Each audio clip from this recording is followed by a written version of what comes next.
Bonjour. Bonjour. Ouais, donc moi, je suis Ingo Clotaire Jonas. Je te prends ce petit temps pour qu'on essaye de mettre la lumière sur un certain aspect qui regarde les études universitaires en Roumanie pour les étudiants étrangers et particulièrement relatif au problème de la langue roumaine. Ou bien je dirais même de l'année préparatoire en vue d'étudier la langue roumaine. Donc je vais te prier d'abord de te présenter et sachant que tu as dû faire aussi cette année préparatoire, te poser quelques questions autour de ce, entre guillemets, mystère de la langue roumaine pour les étudiants étrangers. Bonjour, je suis Kachara Bissila. Je suis originaire du Congo-Brazzaville. Donc, je suis venu en Roumanie pour faire mes études de médecine en passant d'abord par une année préparatoire. Voilà. C'est bon. Donc, oui, donc je disais la médecine. Oui, bon, maintenant la question, souvent les gens se demandent, cette année préparatoire, ça dure combien de temps? Est-ce que à l'issue de cette année préparatoire, qui, je le pense, ne fait pas plus d'un an, est-ce qu'on est en même de pouvoir suivre les études et les terminer à bon escient? L'année préparatoire s'est fait en 9 mois comme n'importe quelle année universitaire. C'est une année universitaire à part entière, hein, donc il faut que les gens sachent ça. Ce n'est pas en 2 mois, en 3 mois, en 12 mois, en 16 mois, non. C'est une année universitaire à part entière. Les cours commencent le 1er octobre pour se terminer en juin. Dans certains cas, certaines personnes peuvent commencer le cours en novembre, par exemple, donc ils vont finir en juillet. Ou ceux qui commencent en décembre, ils vont finir en août. Le but, c'est de faire en sorte que les personnes qui fassent cette année prépa puissent faire cette année prépa en 9 mois. Mais dans certains cas, on peut même faire une année préparatoire en 6 mois, en 8 mois, en 7 mois. J'ai des collègues moi-même, quand j'étais en année préparatoire, qui, pour diverses raisons, ne pouvaient pas commencer les cours ni en octobre, ni en novembre, ni en décembre, qui ont commencé en janvier. Eh ben, ils étaient obligés de les terminer au plus tard au mois d'août. Mais pendant ce laps de temps, ben, ils ont quand même été en mesure de bien apprendre la langue. Donc, quand vous arrivez comme ça, par exemple, vous commencez cette année préparatoire, à partir de quel moment vous sentez que vous pouvez comprendre et vous faire comprendre en langue roumaine? Bon, précisément, après combien de mois? Il faut d'abord préciser que, bon, j'espère qu'on s'adresse au public francophone, donc Oui, oui, voilà, pour que c'est les le choses soient un cas. peu plus claires. Mais déjà, pour un francophone, même sans faire cette année préparatoire, pour une personne qui parle la langue française et qui vit en Roumanie, 2 mois de séjour sur le territoire roumain suffisent pour comprendre plus ou moins les conversations. Pourquoi? Parce que le roumain, c'est une langue latine comme la nôtre, comme le français. Donc, une personne qui parle la langue française aura moins de difficultés pour apprendre la langue roumaine. 65% du vocabulaire, j'étais très étonné de voir ce chiffre-là, 65% du vocabulaire français est commun au vocabulaire roumain. Donc c'est pour vous dire à quel point ces deux langues sont très très proches. Alors prenons le cas d'une personne qui fait donc les cours de langue roumaine. Ben, honnêtement, là nous parlons des gens sérieux, hein, ce n'est pas des voyous qui viennent une fois par mois à la fac, non, des gens qui sont sérieux, qui tout le jour est à la fac, de lundi à vendredi. Eh ben, honnêtement, au bout de 2 mois, 3 mois, on a suffisamment des connaissances pour comprendre l'essentiel des conversations roumaines. Ça veut dire que, par exemple, 3 mois après, tu peux aller à un magasin faire tes emplettes seul, sans avoir nécessairement besoin de quelqu'un pour t'accompagner. Moi, j'ai eu besoin d'un mois. Quand je suis arrivé en Roumanie, bon, comme tous les francophones, on est pareil en langue étrangère. Donc, je ne parle pas anglais jusqu'à maintenant, malheureusement, je ne parle pas anglais. Donc, la seule langue que je maîtrisais, c'est le français. Mais nous sommes en Roumanie, il faut parler le roumain. Donc, un mois après mon arrivée, je me souviens, je suis arrivé en Roumanie le 26 septembre. Le 5 octobre, j'ai commencé mes cours. À la fin du mois d'octobre, je pouvais aller prendre le métro, demander au guichet pour telle direction qui sait comment faire. Je pouvais aller au supermarché faire mes courses, avec des fautes bien entendu, mais c'était suffisant pour interagir avec les gens autour de moi. Bon, maintenant, je veux savoir quelque chose. Bon, je veux savoir. Moi-même aussi, j'ai fait l'année préparatoire. Hein. Nous faisons la vidéo, pas pour nous. On fait la vidéo pour les candidats qui considèrent la possibilité d'étudier en roumain. Moi-même, j'ai fait aussi l'année préparatoire, mais la question que les étrangers se posent souvent, c'est la structure de cette année préparatoire. On apprend juste le roumain ou bien on fait aussi des matières de spécialité. Comment l'année en question s'organise? Il y a des travaux dirigés, il y a des devoirs, il y a des examens. Et à la fin, est-ce qu'il y a un diplôme qu'on vous délivre? Comment ça se passe? Comme son nom l'indique, ce n'est pas une année de langue, c'est une année préparatoire. Parce que la différence, c'est quoi? Pendant l'année de langue, vous apprenez la langue. Mais pendant l'année préparatoire, on vous prépare à quelque chose. Donc, le but de l'année préparatoire, je mérite mettre beaucoup plus l'accent pour ceux qui vont faire médecine. Donc, pendant cette année préparatoire, le but est qu'à la fin de cette année prépa, vous soyez préparé à faire vos études de médecine en langue roumaine. C'est ça. Et donc, vous allez donc apprendre la langue roumaine généraliste que tout le monde parle, le bonjour, le salut de tout le monde. En dehors de cette langue roumaine, vous apprenez la langue roumaine appropriée à votre domaine. La médecine. Voilà, donc la fameuse terminologie médicale, par exemple, on vous apprend les différentes notions de médecine en langue roumaine. Donc, il y a le roumain qui est adapté pour le domaine médical. Vous apprenez ça.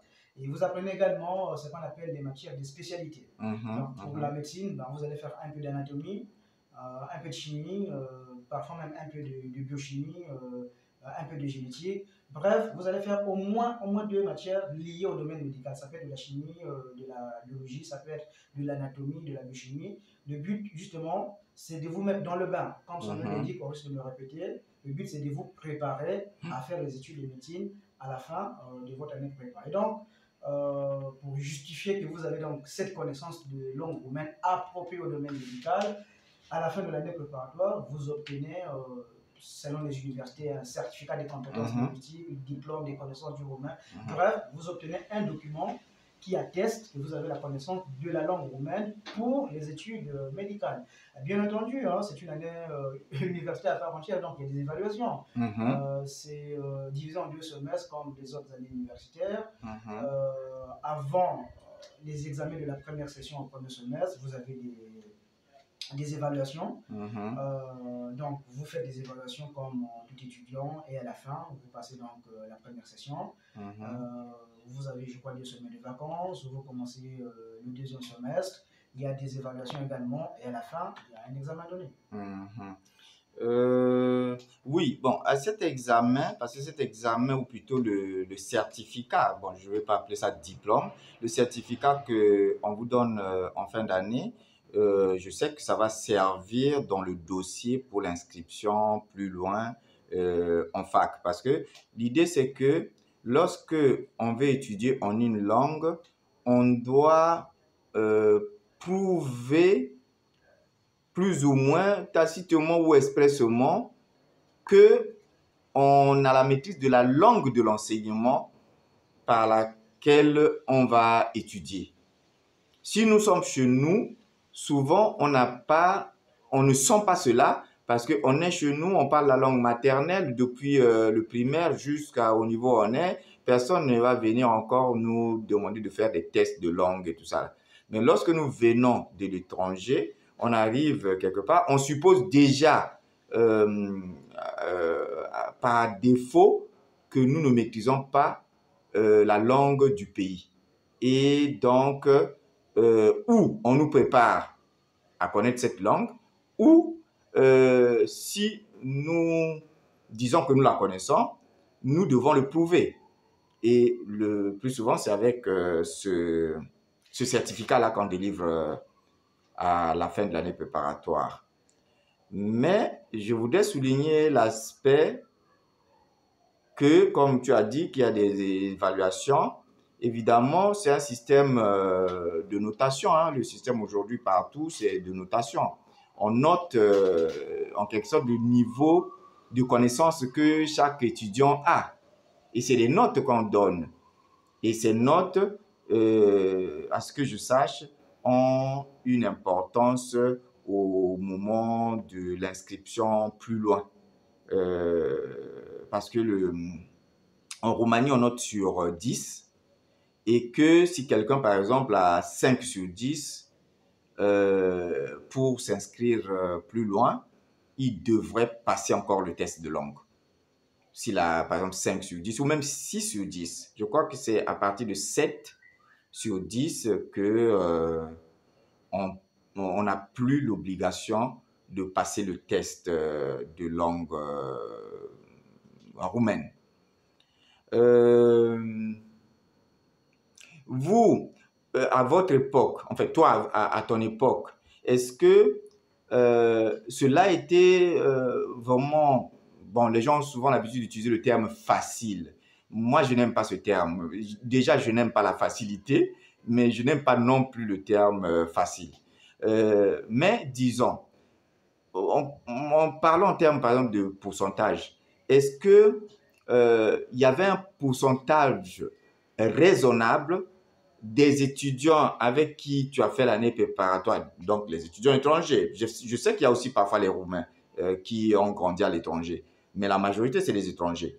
Est-ce qu'il y avait un pourcentage, je dirais, raisonnable, ou bien mieux dit, tu penses qu'il y a eu à peu près combien % de ceux qui ont passé l'année préparatoire avec toi qui ont pu atteindre cette moyenne, c'est-à-dire dépasser les 6 sur 10 pour qu'il n'ait pas besoin de passer un test pour s'inscrire en fac? Honnêtement, j'ignorais qu'il fallait 6 ou 7 sur 10 pour avoir ce test-là. Nous, par exemple, quand on était en prépa, les profs nous disaient, nous visons le niveau minimum B2. En fait, c'est le niveau imposé par l'Union européenne. Hein, je sais pas, ils appellent ça le cadre européen de langue. Donc, partout dans l'Union européenne, pour justifier que tu peux étudier en une langue étrangère, tu dois obtenir une note qui t'accorde ce niveau B2-là. Donc, je ne sais pas si est-ce que c'est 5, est-ce que c'est 6, est-ce que c'est combien, bref, je ne sais pas. Mais tous mes amis, avec qui on était en année prépa, tous nous avons eu ce B2-là. On a même des gens qui étaient très sérieux, qui ont eu plus de B2. Moi, j'ai eu B2 parce que malheureusement, je n'étais pas très, très appliqué. C'est bien dommage. Je me basais sur le fait que je suis francophone. C'est plus simple pour moi d'apprendre la langue roumaine que les autres. C'est une erreur, ne faites pas comme moi, une fois plus. Mais en tout cas, on a tous eu des B2. On a même des gens il y a des Chinois qui ont des C1. C'est vraiment félicité. Et donc, du coup, on a tous eu la moyenne pour avoir le diplôme ou le certificat, mais est-ce que c'était des 7, des 8, des 10? Honnêtement, je ne sais pas. Moi-même, personnellement, je ne sais pas combien j'ai eu. À la fin, je suis allé tout simplement prendre mon diplôme avec le B2 qu'on exigeait à la fac pour faire le médecine. Voilà. Moi, à mon époque, bon, j'étais chef de promotion en année préparatoire. Mais après moi, c'était effectivement les Asiatiques, les Chinois, les Japonais, les Mongoliens et tout ça là. C'est eux qui étaient les meilleurs. Mais voyez-vous, eux, quand ils arrivent, ils connaissent même pas l'alphabet. Alors que le roumain a le même alphabet que le français, avec juste une différence de 4 lettres. Encore que même ces 4 lettres-là sont presque des lettres, les mêmes lettres qu'avec l'alphabet du français, c'est-à-dire c'est le S, le A, le I et le T, qui ont des cédilles ou je sais pas quoi. Mais ce sont des lettres que nous, en tant que francophones, on connaissait déjà. Mais les Chinois, ils savaient même pas dessiner un A. Pour eux, c'était un dessin. Ils apprenaient pour la première fois de dessiner un A, un O, un I. C'était la première fois qu'ils dessinaient ça. Mais pourtant, ils sont quand même arrivés à avoir les meilleures moyennes. Ils étaient appliqués. Donc, c'est dire que parce que beaucoup de gens se demandent, est-ce que c'est faisable en 9 mois d'étudier le roumain et ensuite de pouvoir continuer ses études en langue roumaine? Et ça, ce sont les francophones qui posent cette question. Mais ce que je disais, c'est ça le défaut que nous avons les francophones. On est paresseux en langue étrangère, on ne sait pas pourquoi. Mais plus paresseux qu'en langue étrangère que moi n'existe pas, ça je vous l'assure. Mais pourtant, malgré cette paresse, je parle très bien roumain. J'ai appris la langue roumaine à la fac. J'ai étudié en langue roumaine.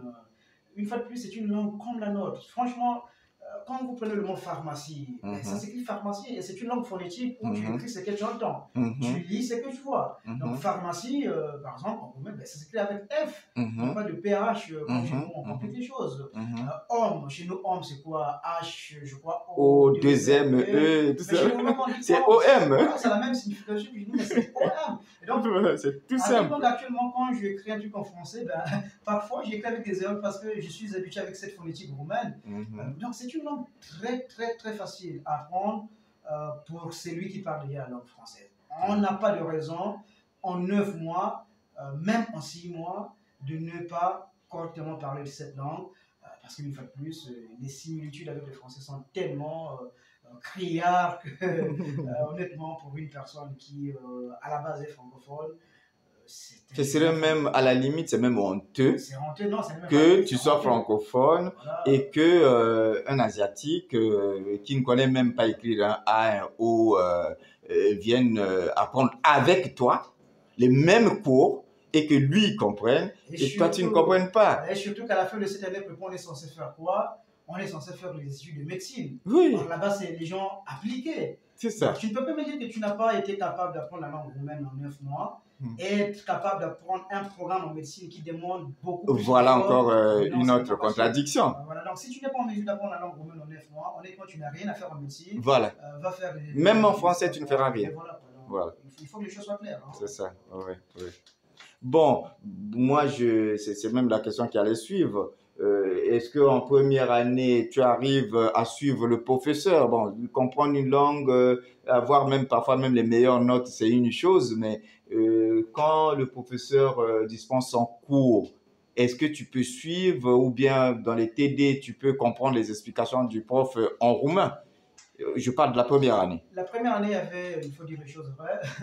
La première année, on avait des difficultés de langue, pas au niveau de la compréhension, non. Moi, par exemple, j'ai éprouvé des difficultés au niveau de la prise de notes. De la dictée. Quand le prof dictait son cours, je pouvais écrire. Si le prof pouvait suivre mon rythme à moi, mais le prof ne suit pas ton rythme à toi. Non, il parle librement. Je ne sais pas, 600, 700 dans l'amphithéâtre, le prof ne peut pas s'adapter à ton rythme. Donc, j'avais des difficultés à prendre note en suivant la dictée du prof. Mais comprendre ce que le prof disait, je comprenais.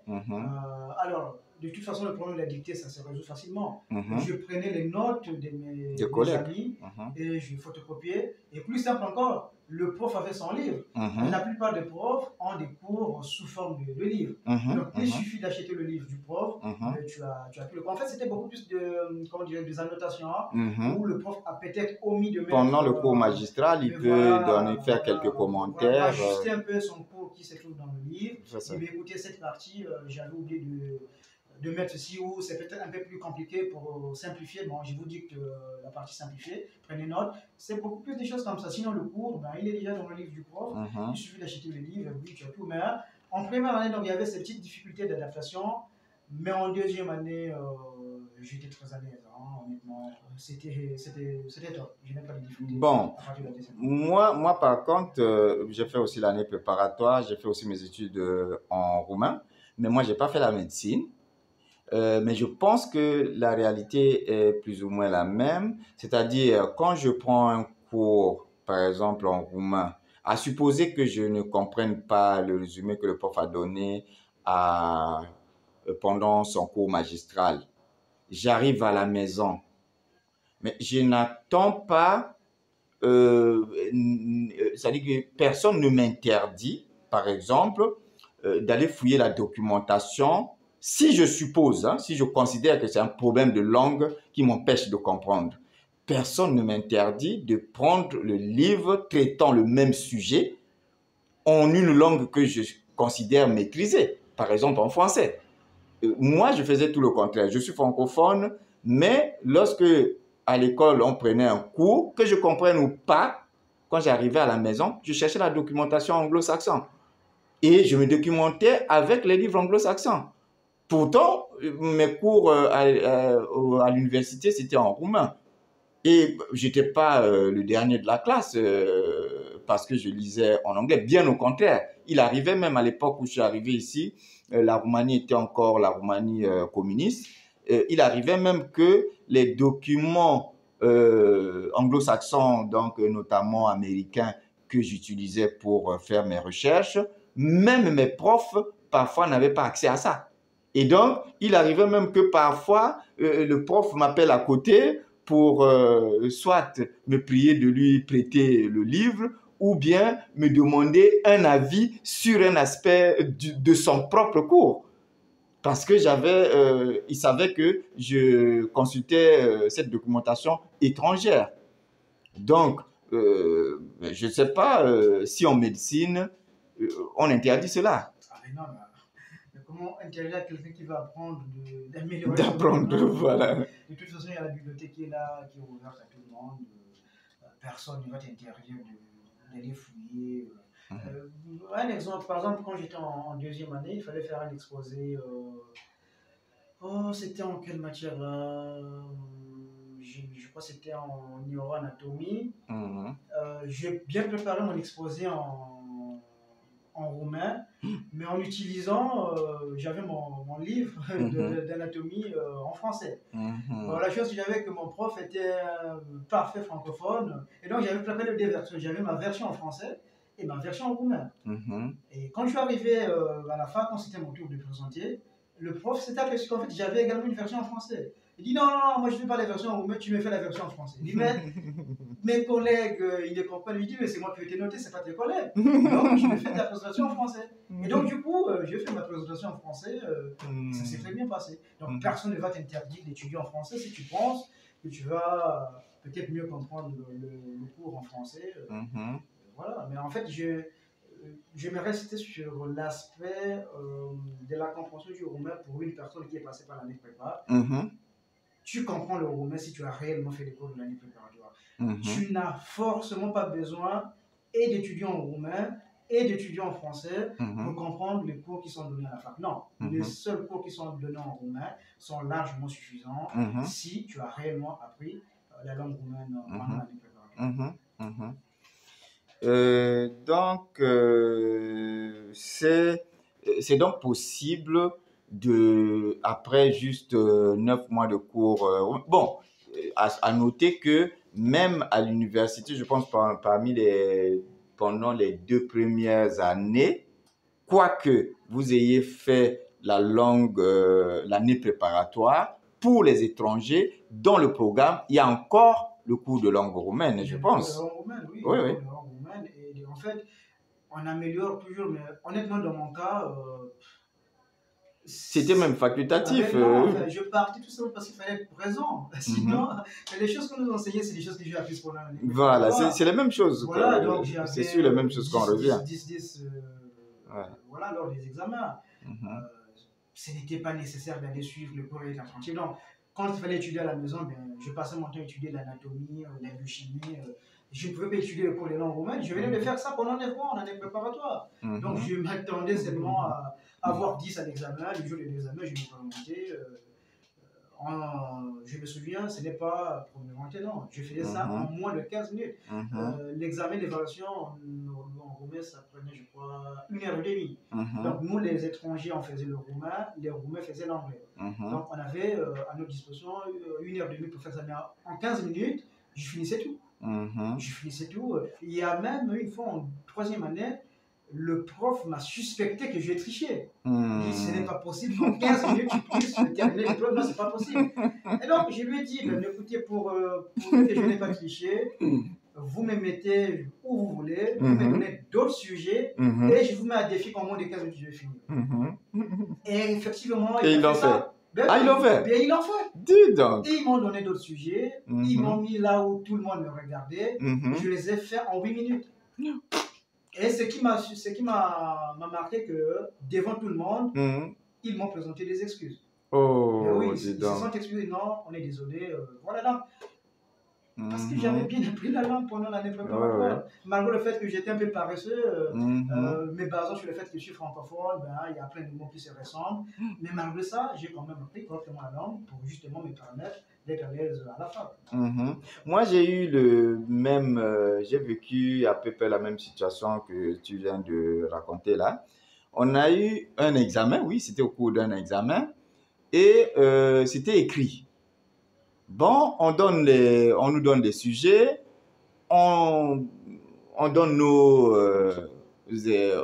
papiers, et le prof, il était bien sûr dans la salle d'examen, il y avait le prof et son assistant. Le prof regarde ma feuille, il demande à l'assistant, il dit qui a écrit ça? Qui a écrit ici là? L'assistant dit non mais c'est le monsieur. Et le prof dit non, c'est pas vrai. C'est son collègue, parce que j'avais un collègue roumain qui était juste à côté de moi. On dit non, c'est son collègue roumain qui a écrit. Et l'assistant demande au prof pourquoi il dit ça. Le prof dit que parce que de son expérience, les étrangers, quand ils écrivent le roumain, ils ne respectent pas les 4 lettres dont on a parlé là, les 4 lettres roumaines, on les appelle les diacritiques. En roumain, on dit diacritice. Il dit les étrangers, généralement, ils ne respectent pas ça. Par exemple, le S là, ils ne mettent pas le cédille sur ça, le T là, ils ne mettent pas le cédille, le A, ils ne mettent pas le chapeau. Mais quand je vois le devoir de ce monsieur, il y a tout ça là. Donc, c'est pas vrai, c'est pas lui qui a fait, c'est certainement son collègue roumain qui a fait. Eh bien, l'assistant qui me connaissait, puisque c'est lui qui nous faisait les TD, il a dit au prof, il dit, bon, ben écoutez, pour ne pas aller en longueur, on va seulement annuler son devoir, on lui donne un autre sujet et il va reprendre. Et le prof était d'accord, on m'a donné un autre sujet, on m'a donné une feuille et le stylo, j'ai repris. Et quand j'ai montré, le prof a regardé la feuille, il dit « Oh, mais c'est lui qui a écrit !» Bon, il n'y avait pas eu de commentaire. On s'est arrêté là, donc on n'a plus continué. Bon, c'est dire que, bon, mais il y a même un aspect, moi je ne sais pas, toi ça fait déjà longtemps que tu es ici, si tu regardes un peu ta promotion, tu connais combien de tes collègues avec qui tu as fait l'année préparatoire, puisque c'était l'année préparatoire de médecine, donc ils ont fait eux aussi médecine, qui auraient échoué ces études en Roumanie pour cause de non-maîtrise de langue. Parce que bon, les causes d'échec, il y en a beaucoup, hein, mais tu en connais combien? J'en connais 5. Échoué pour cause de non-maîtrise de oui. roumain. 5 sur combien? On était dans ma classe, ça fait longtemps, mais on était au groupe 2, puisqu'on s'est retrouvés jusqu'à maintenant, on a gardé des rapports. On était, je crois, une dizaine, une vingtaine. Non, on était 17 dans ma classe. Je parle de ma classe, pas de ma promotion. Et on avait 8 classes. Voilà. Et la nôtre était la moins peuplée. On avait 17. Donc on peut arrondir à une moyenne de 20 étudiants par classe. Par 8, ça fait déjà 100 déjà et quelques. Hein? Et sur ce bon nombre, je connais à peine 5. Et ces 5-là, de toute façon, tous, on savait qu'ils ne peuvent pas faire médecine en langue roumaine. En fait, parce que c'est des gens qui ne venaient pas à la fac, qui ne faisaient absolument rien. Et honnêtement, je me suis posé la question, comment ils ont fait pour avoir leur B2? À notre avis, ces gens-là devaient même répéter l'année, mais je ne sais pas, peut-être que les profs ont dit, ben, écoutez, on se débarrasse d'eux. Donc, c'est simple, tout le monde savait que c'est des gens qui ne pouvaient pas faire médecine parce que ils ne venaient pas à la fac, ils ne parlaient pas au roumain. Donc, malgré le fait qu'ils ont obtenu ces fameux documents, ben, en première année, ils n'ont même pas fait la totalité du premier semestre, ils ont abandonné. Voilà, donc, quand même, 5 sur 100, ça fait exactement 5%. Mais les 5%, comme tu l'as dit, c'est des personnes que on le voit bien, qui ne sont pas animées par la volonté d'étudier déjà. Peu importe que ce soit la langue roumaine ou la médecine en langue roumaine, mais c'est déjà des personnes qui ne sont pas animées par la volonté d'étudier. Donc, quel que soit ce qu'on va leur mettre à disposition, ils pouvaient même étudier en français. Je ne sais pas s'ils allaient terminer leur... Je ne crois pas. Ouais. Parce qu'il y a aussi plein de gens, à propos de la langue, il y a aussi plein de gens qui arrivent en Roumanie ou à l'étranger, hein, quel que soit le pays, où je parle des gens francophones, qui n'ont pas déjà même la maîtrise du français. C'est-à-dire qu'ils n'ont pas le niveau. Alors, imaginez-vous, c'est très, très difficile d'apprendre une langue étrangère alors qu'on ne connaît pas sa propre langue maternelle. Et donc, le fait de parler français ne suppose pas nécessairement la maîtrise du français à un niveau de pouvoir suivre les études universitaires. Même en français. En français, oui. Voilà. En fait, ce que je tenais à préciser, la difficulté de la langue roumaine ne peut pas justifier l'échec à la fac de médecine pour une personne, une fois de plus, au risque de me répéter, qui a réellement appris la langue roumaine. Et pour ceux qui veulent réellement apprendre cette langue, les conditions sont là pour que cela soit possible. Les profs, les Roumains sont très contents lorsqu'ils voient les étudiants étrangers en train d'apprendre leur langue. En train d'apprendre leur langue. Moi-même, ça me fait plaisir quand je vois un Roumain qui parle français, ça me fait plaisir. Donc, un prof roumain dans une université roumaine, puisque nous sommes en Roumanie, qui voit un étudiant étranger fournir tous les efforts nécessaires pour apprendre la langue correctement, eh bien, les profs vous aident. Les profs vous aident. Moi, j'ai eu des profs qui m'ont dit si tu as des difficultés, tu passes en consultation. En consultation. Ouais. Et on appelle ce système de méditation en Roumanie, c'est payant. Mais à moi, les profs disaient tu viens gratuitement. Si tu as des difficultés en grammaire, ben écoute, à la fin du cours, tu viens dans la salle de prof et je t'apprends. Donc, en fait, les profs sont là pour nous aider. Quoi. Donc, les conditions sont réunies pour apprendre correctement cette langue. Les profs nous motivent. Et donc, à toi, étudiant, et en année prépa et futur étudiant en médecine, de savoir que cette langue va te servir pendant ta formation. Donc, à toi de mettre toutes les forces, toute l'énergie nécessaire pour que ça soit possible. Surtout que le programme de l'année préparatoire est très léger. Ça n'a rien à voir avec le programme de la fac de médecine. Nous, je me souviens, on avait des pauses, je crois, toutes les 30 minutes, comme à l'école primaire. Et on faisait notre année prépa, c'était dans l'enceinte de la faculté de chimie. Et donc, très souvent, parce qu'on avait eu des amis roumains, donc des étudiants qui étaient de la fac de chimie, donc ils disaient, mais vous êtes comme des enfants, nous, on est là dans la salle depuis 2-3 heures, on est bloqué en train de faire des formules chimiques, mais vous, toutes les 30 minutes, vous êtes dehors comme des enfants. Mais on avait un programme très léger. Parce que c'est vrai qu'il y a des matières de spécialité, comme je dis, mais on ne rentre pas en profondeur, c'est juste des notions de base. Donc, tu as le temps nécessaire d'apprendre la langue, de faire tes devoirs à la maison, d'apprendre tes cours. En fait, on n'a pas de raison, on n'a pas d'excuse si à la fin de l'année préparatoire, on n'a pas la maîtrise de cette langue roumaine. On n'a pas d'excuse, surtout pour les francophones, une fois de plus. Bon, oui, depuis qu'on a commencé, on parle français, c'est vrai, c'est pour que la vidéo elle est destinée aux francophones. C'est normal que nous parlions en français, mais nous avons, je sais pas, je pense que juste quelques séquences du roumain feront un peu, parce que bon, nous parlons français et les gens se demandent est-ce que ces gens-là qui sont en train de parler français, eux-mêmes qui disent qu'ils ont fait l'année préparatoire, ils ont même étudié en roumain, est-ce qu'ils parlent roumain eux-mêmes déjà? Bon, on va juste faire une petite séquence, enfin d'1 minute, peut-être même moins, juste pour voir que nous parlons roumain. Moi-même, moi je suis interprète assermenté du roumain, vous voyez, alors que je suis arrivé ici aussi comme étranger, comme tout le monde. Si j'arrive jusqu'à être interprète assermenté, ça veut dire que c'est bon. C'est vrai, vous allez dire qu'il y a des...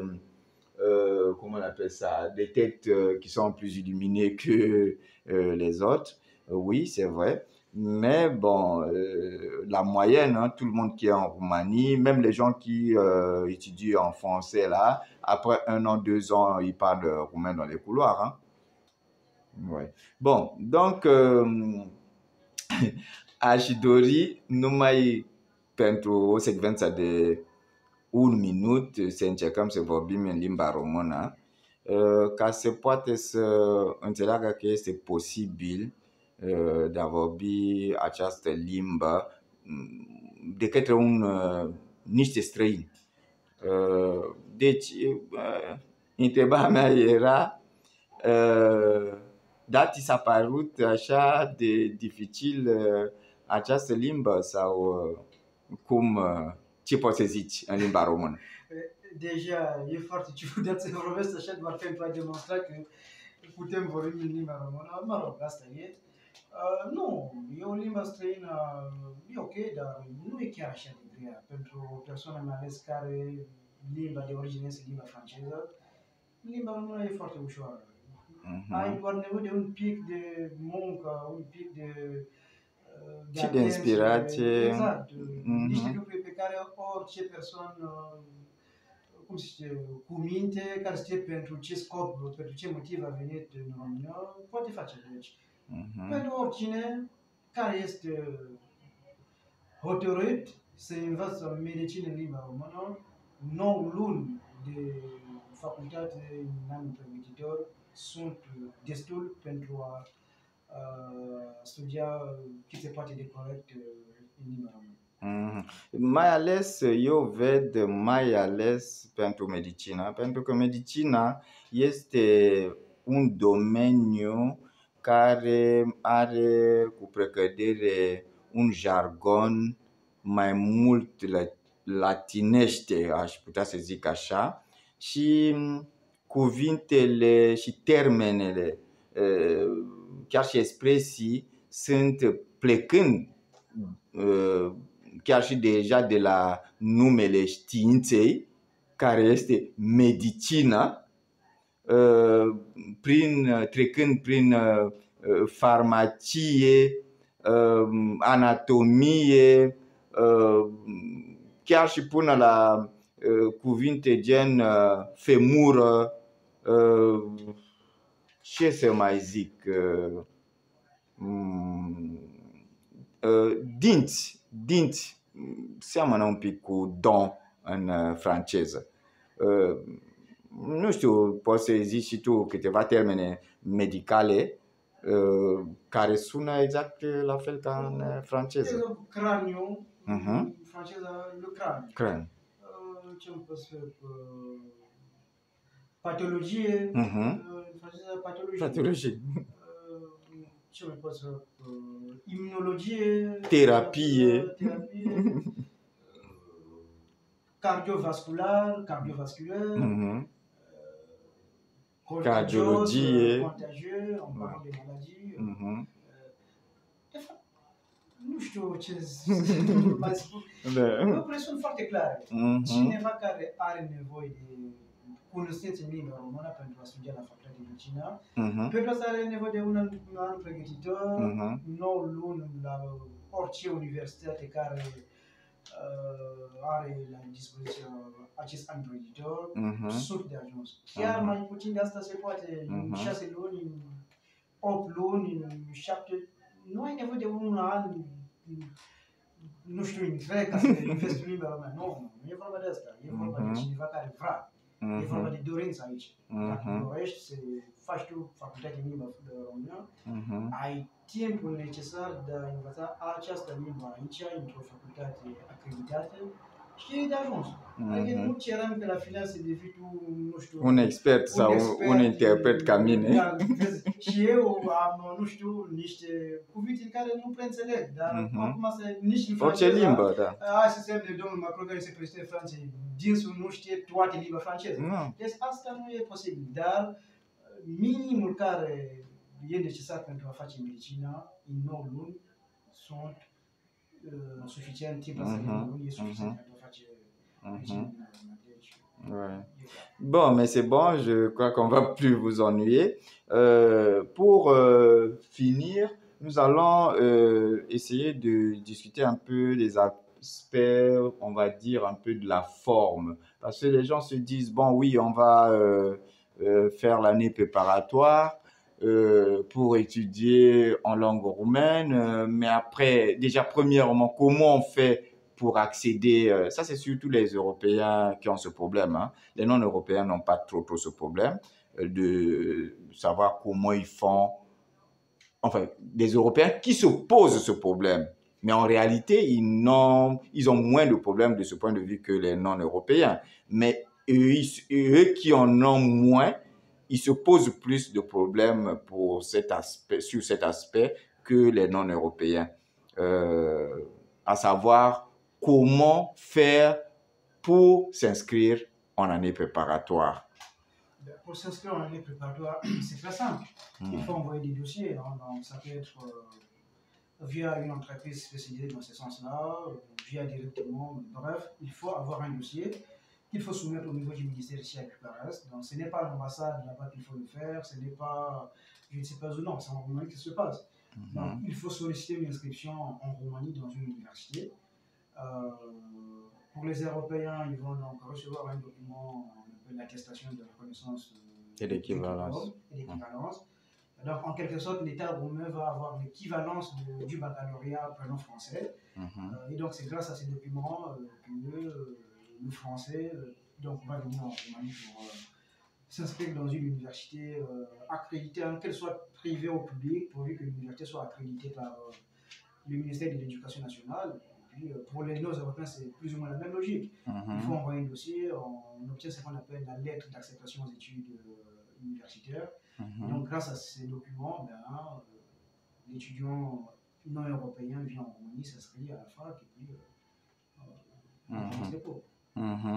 Bon, la composition du dossier n'est pas le sujet de maintenant. C'est vrai que en passant, c'est pratiquement le même dossier qu'avec le dossier avec lequel on s'inscrit en fac, mais ici n'est pas le cas de commenter sur cette composition du dossier. Et donc, c'est tout simple, au fait, l'inscription en année préparatoire.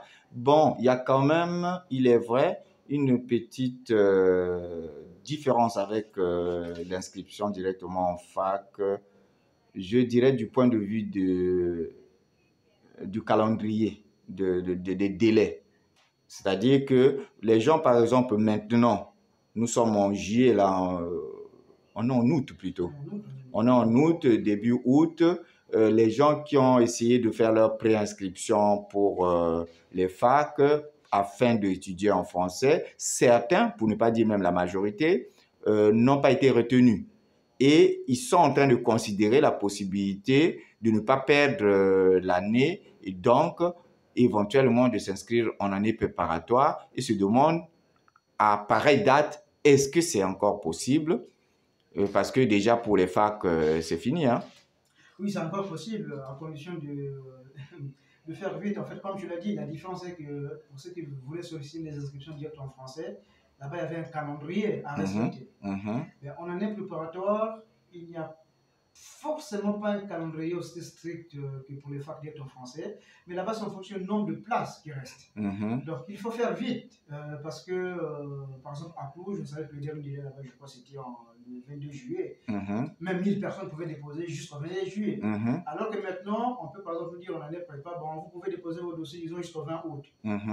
Mais ils ont un nombre de places. Si la semaine prochaine, toutes les places sont occupées, vous allez déposer pour rien. Tu ne peux plus venir le 20 août. Donc, ici, c'est la rapidité. Il faut plutôt essayer d'être rapide pour justement espérer être parmi les gens qui vont déposer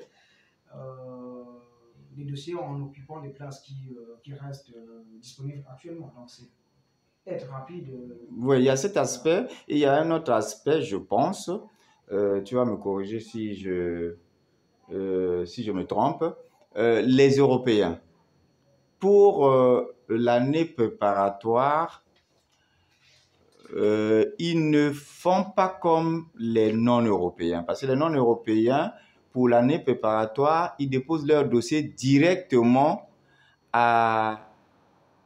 au centre qui organise l'année préparatoire, quitte à obtenir leur lettre d'acceptation auprès du ministère via le centre qui organise l'année préparatoire. Mais les Européens, par contre, doivent passer par le centre de reconnaissance et d'équivalence dans le cadre de reconnaissance et d'équivalence dans le cadre du ministère pour obtenir leur attestation avant d'aller vers le centre de... Non. Non, avec raison, je dit que je te contredise, encore tu dis quelque chose qui n'est pas... Mhm. Non. Le conseil est que tous puissent passer par la même procédure. C'est-à-dire, de toute façon, les non-européens n'ont pas le choix que de passer. Et ce n'est pas un centre, hein, c'est des universités. Il faut que les gens savent que ce n'est pas dans un centre qu'ils vont faire. Non, c'est une université. Voilà, qui réserve un département. Je sais pas.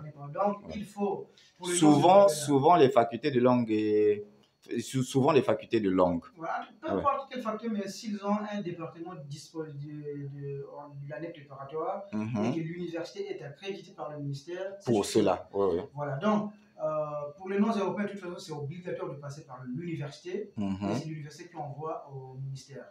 Pour les Européens, ils ont la possibilité d'aller directement au ministère obtenir le document.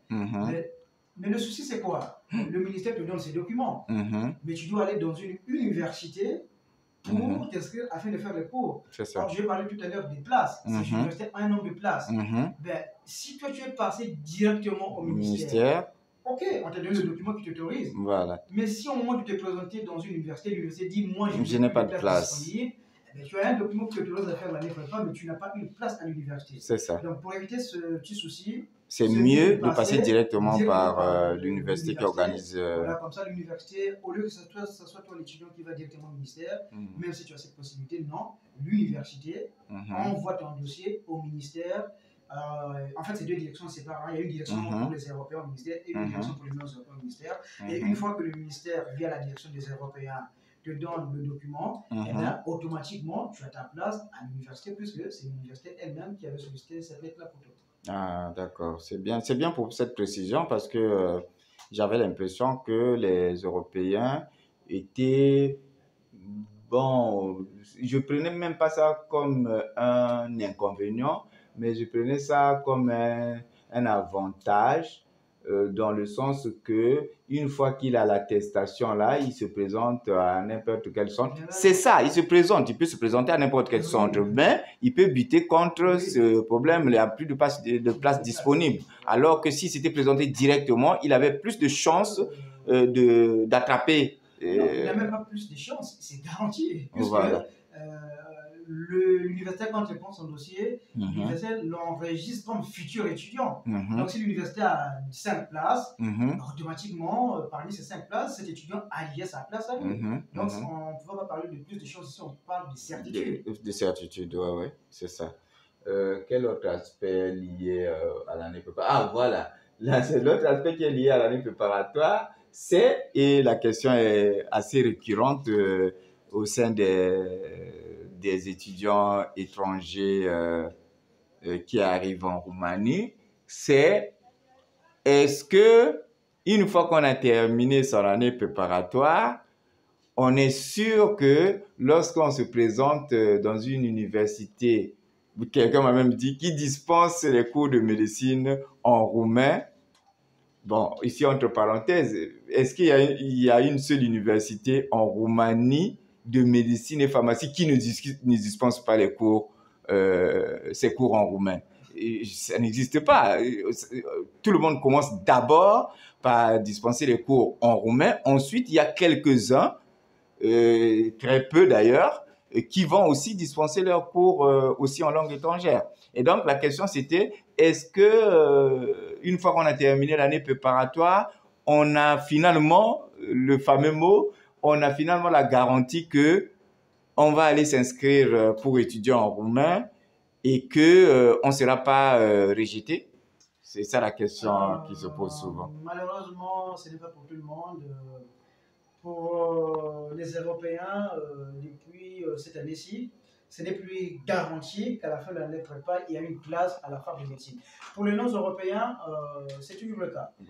À l'université de médecine de Bucarest, ça s'appelle Carol Lavilla. Bon, les gens connaissent seulement pour l'UGH, mais pour votre info, c'est la plus grande et la plus prestigieuse de toutes ces universités-là. Ça s'appelle Carol Lavilla de Bucarest, la plus ancienne université de médecine de Roumanie, la plus grande et la plus prestigieuse. Voilà, donc à l'université de Bucarest, quand vous finissez l'année préparatoire, en tant que non-européen, vous avez une place garantie à la fac de médecine, à condition d'aller déposer votre dossier à temps, parce qu'il y a un calendrier. Cette année, par exemple, le calendrier, c'est jusqu'à la fin du mois d'août. Donc, tous les étudiants qui ont fini l'année préparatoire, Ils ont fini leur année préparatoire depuis le mois de juin ou plutôt au mois de juillet. Certains, peut-être cette semaine, ils vont finir leur année prépa.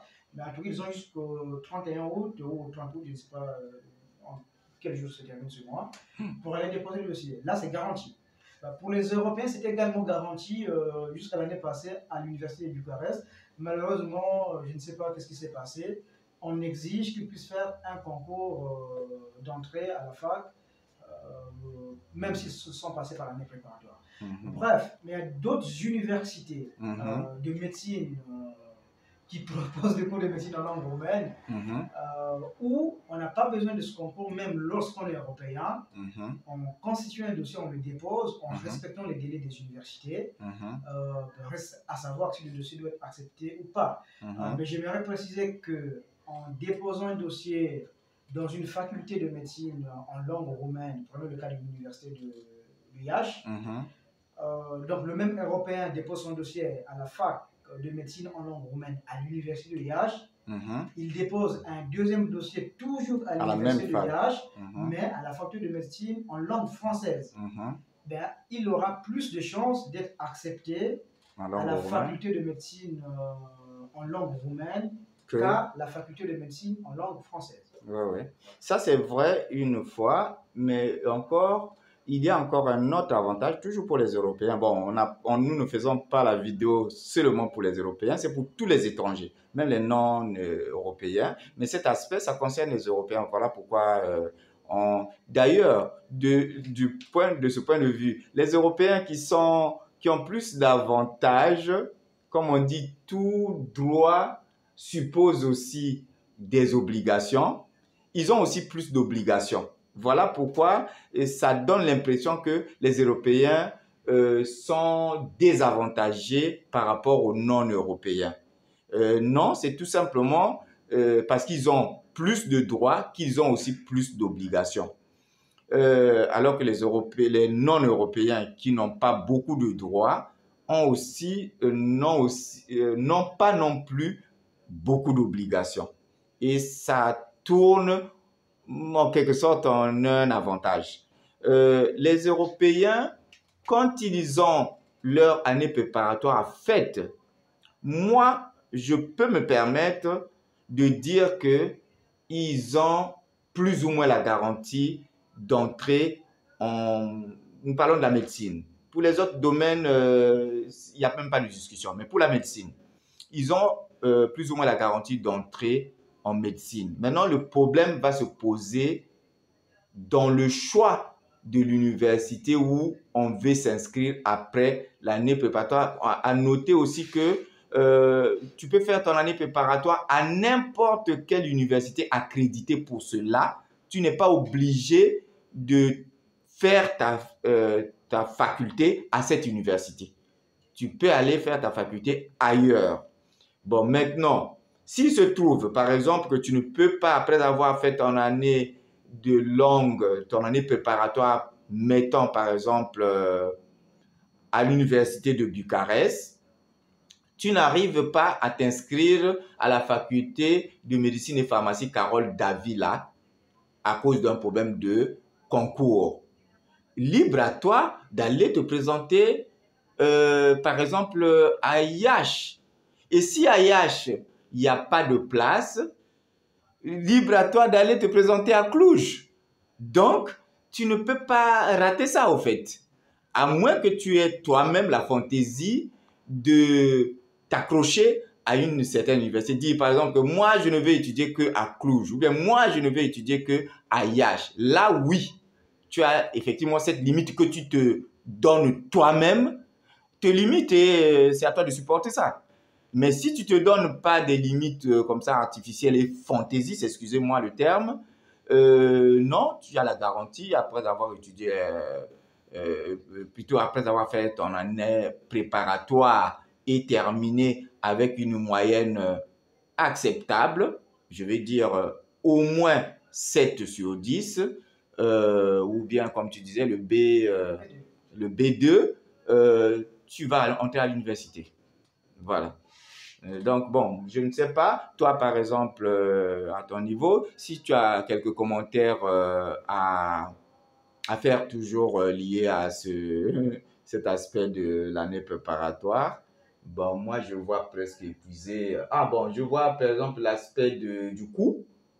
Là, pour les Européens, c'est vraiment apporté parce que l'année préparatoire, à ce que je sache, pour les Européens, c'est moins de 1 000 euros.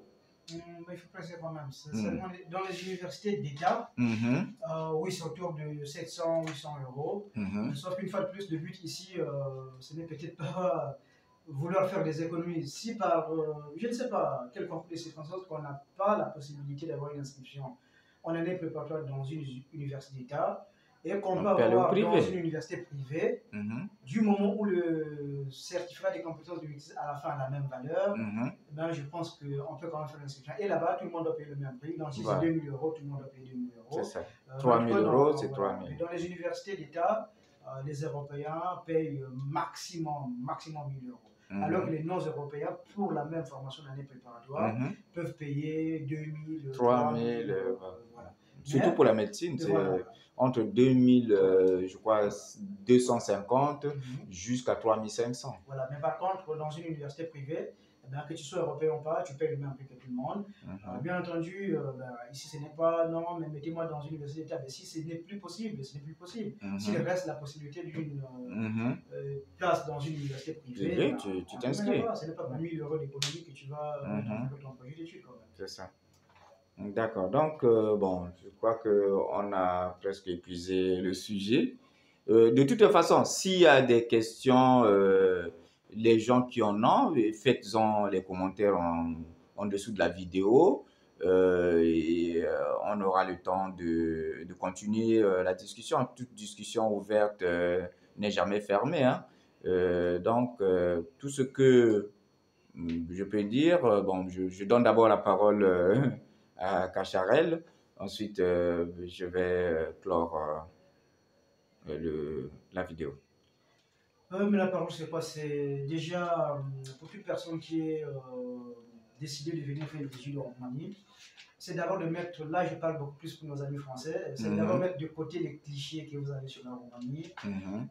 C'est du n'importe quoi, hein, permettez-moi l'expression.